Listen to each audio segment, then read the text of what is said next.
હું કહું છું મારા સાનિધ્યમાં આવી અને ગમે તેલા ખરાબ કર્મો ગમે તેલા પાપ ગમે તેલા ખૂન કર્યા હોય ને તો ચિંતા ના કરજો, મારો રોમ બેઠો છે, બધા પાપ મુક્ત કરી આલીશું મેલડી. મારો રોમ જાગતો બેઠો છે.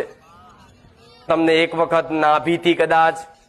તમારી એ વાતનો, તમારા એ ગુનાનો, તમારા એ પાપનો, એ તમારા ખોટા કર્મનો એક વખત ખાલી પસ્તાવો થઈ જાય ને કે હે નાથ, હે ભગવાન, હે માતાજી, મારી આ ભૂલ થઈ જઈ, અજ્ઞાનતામાં ખબર નથી, જ્ઞાન નથી, સમજ નથી, એના કારણે આ કઈક ગલતીઓ કરી બેઠો,